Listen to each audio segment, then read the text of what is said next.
আমি আজকে একটা রান্না করব কাঁচা টমেটো দিয়ে আলু দিয়ে রুই মাছের ঝাল।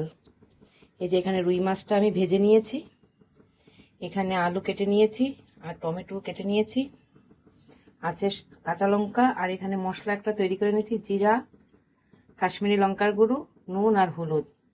এবার ফোড়নে দেব জিরে। তাহলে এবার রান্নাটা দেখো শুরু করি। টমেটোটা আর আলুটা আগে ভেজে নেব, আগে আলুটা ভেজে নেই।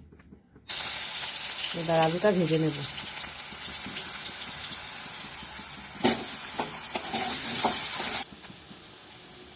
আলুটা ভাজা মোটামুটি হয়ে গেছে। এবার আমি টমেটোটা আলুটার মধ্যে দিয়ে দেব,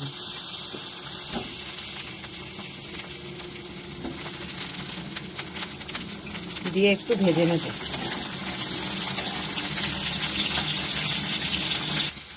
টমেটো আর আলুটা ভাজা হয়ে গেছে, এবার আমি নামিয়ে নেব।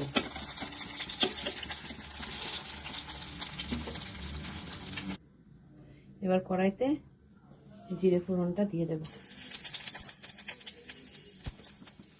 যে মশলা বাটারটা বানিয়ে রেখেছিলাম সেটাকে অ্যাড করে দিলাম,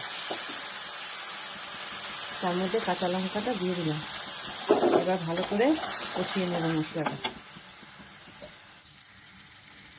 মশলা থেকে তেল বেরিয়েছে, আলু আর টমেটোটাকে দিয়ে দিলাম, দিয়ে এবার একটু ভালো করে কষিয়ে নিচ্ছি। এই যে মশলা দিয়ে আর টমেটোর আলু কষানো হয়ে গেছে, এবার আমি জল অ্যাড করে দেব।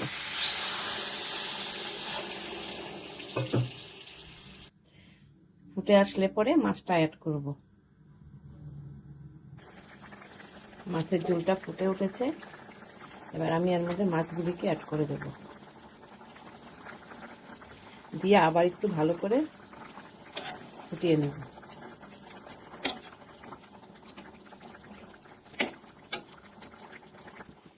এই যে রান্নাটা হয়ে গেছে, এবার আমি নামিয়ে নেব। তৈরি হয়ে গেল কাঁচা টমেটো দিয়ে রুই মাছের ঝাল। আশা করি তোমাদের ভালো লেগেছে। ভালো লাগলে লাইক আর শেয়ার করো।